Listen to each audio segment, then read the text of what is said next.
மணப்பெண்ணின் பிரத்யேகமான திருமணம் விவாஹா தி சென்னை சில்க்ஸ். சர்வதேச தாய்மொழி தினத்திற்கு வாழ்த்து தெரிவித்த அதிமுக பொதுச் செயலாளர் எடப்பாடி பழனிசாமி திருவள்ளுவருக்கு காவி உடை அணிந்த புகைப்படத்தை பதிவிட்டது சர்ச்சையை கிளப்பியுள்ளது. அந்த புகைப்படம் அடுத்த சில நிமிடங்களில் நீக்கப்பட்டாலும் கூட ஆளும் கட்சியினர் கூறி வருவது போல பாஜகவின் குரலாக அதிமுகவில் இருந்து பதிவு வந்திருப்பது விவாதத்திற்கு உள்ளாகியுள்ளது. வழக்கமாக திருவள்ளுவருக்கு காவி உடை பூசி சர்ச்சையை கிளப்பும் வேலையெல்லாம் பாஜக தான் செய்து கொண்டிருந்தது என்ற நிலையில் தற்போது அதிமுகவில் இருந்தும் அதே குரல் ஒலித்திருப்பதுதான் பிரச்சனைக்கு வழிவகுத்திருக்கிறது. சர்வதேச தாய்மொழி தினத்திற்கு தமிழ் மொழியை போற்றும் வகையில் அதிமுக பொதுச் செயலாளர் எடப்பாடி பழனிசாமி எக்ஸ் பக்கத்தில் பதிவிட்டிருந்தார். தமிழ் மொழியின் சிறப்புகளை எடுத்துரைக்கும் வகையில் பதிவிட்டிருந்த எடப்பாடி பழனிசாமி ஒரு புகைப்படத்தை பதிவு செய்திருந்தார்.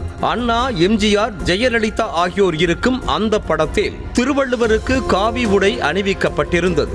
அடுத்த சில நொடிகளிலேயே சர்ச்சைக்குரிய புகைப்படத்தை மட்டும் எடப்பாடி பழனிசாமி தரப்பு நீக்கி மறு பதிவிட்டது. சமீப காலமாக பாஜக நடத்தும் நிகழ்ச்சிகளில் திருவள்ளுவருக்கு காவி உடை அணிவிப்பதும் அவருக்கு திருநீறு பட்டை அடிப்பதும் வாடிக்கையாக நடைபெற்று வருகிறது. திருக்குறளில் இருக்கும் கருத்துக்களை விவாதிப்பதை தாண்டி தேவையில்லாமல் திருவள்ளுவர் எந்த மதத்தை சார்ந்தவர் என்ற விவாதத்தை தொடங்கி வைத்ததும் பாஜக தான். குறிப்பாக ஆளுநர் RN ரவியே கடந்த ஆண்டு திருவள்ளுவர் தினத்தன்று காவி உடை அணிந்த திருவள்ளுவரின் புகைப்படத்திற்கு மரியாதை செலுத்தியது சர்ச்சையை கிளப்பியது.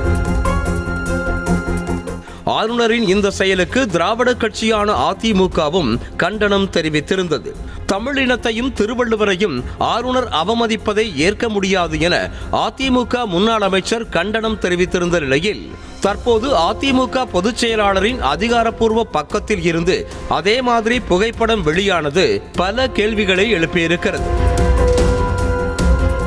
உலக பொதுமறை என போற்றப்படும் திருக்குறளை எழுதிய திருவள்ளுவருக்கு சாதி மத சாயம் இருக்கக்கூடாது என்பதற்காகத்தான் வெண்ணிற ஆடை உடுத்தப்பட்டது. அப்படி இருக்கையில் திருவள்ளுவர் இந்து மதத்தை சேர்ந்தவர் போன்று காவி உடை அணிந்தும் திருநீறு பூசியும் சித்தரித்து பாஜக சர்ச்சையை கிளப்புவது போலவே எடப்பாடி பழனிசாமியும் பதிவிட்டிருந்தது விமர்சனத்திற்குள்ளானது.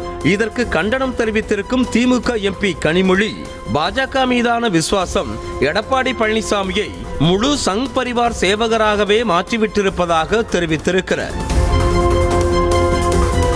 அதே போல RSS பாஜகவுடன் இணைந்தவுடன் எடப்பாடி பழனிசாமியின் சிந்தனையும் காவிமயமாக மாறிவிட்டது என்பதற்கு இது ஒரு உதாரணம் என கூறியிருக்கும் தமிழ்நாடு காங்கிரஸ் தலைவர் செல்வ பெருந்தகை சாதிக்கும் மதத்திற்கும் அரசியல் கோட்பாட்டிற்கும் திருவள்ளுவர் கட்டுப்பட்டவர் அல்ல எனவும் கண்டனம் தெரிவித்திருக்கிறார். அதிமுக காவிமயமாகிறது என்பதற்கான சான்றாக EPSன் பதிவு அமைந்திருப்பதாக கூறியிருக்கும் VCK தலைவர் திருமாவளவன் அதிமுக வெற்றி பெற்றால் தமிழ்நாட்டை RSS தான் ஆளும் என்பதில் எந்த ஐயமும் இல்லை என தெரிவித்திருக்கிறார்.